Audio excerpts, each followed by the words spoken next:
ఇద్దరిలో ఎవరెక్కువ అందంగా ఉన్నారు అని దేవతలైన లక్ష్మీదేవి, అలక్ష్మీదేవుల మధ్య గొడవ మొదలవుతుంది. లక్ష్మీదేవి అంటుంది, నేనే ఎక్కువ అందంగా ఉన్నాను అని. అలక్ష్మీదేవి కూడా కాదు, నేనే ఎక్కువ అందంగా ఉన్నాను అని. వీళ్ళిద్దరూ ఈ గొడవకు సమాధానం కోసం శివుని దగ్గరికి వెళ్ళి అడుగుతారు. శివుడు బాగా ఆలోచించి వీళ్ళ గొడవలో నేనెందుకు తీర్పు ఇవ్వడం అనుకొని, నిజాలు వాళ్ళంతట వాళ్ళే తెలుసుకోవాలి అని అనుకొని లక్ష్మీదేవి, అలక్ష్మీదేవులతో ఇలా చెప్తాడు.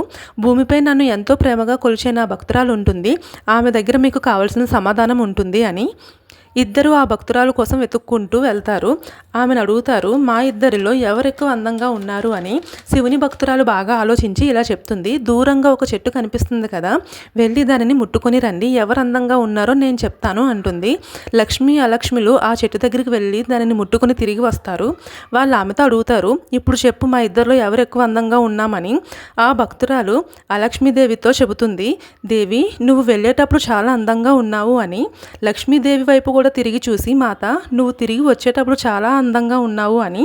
దీన్ని బట్టి మనకు ఏమర్థమైంది, దారిద్ర్యం వెళ్ళిపోయేటప్పుడు, లక్ష్మీదేవి వచ్చేటప్పుడు.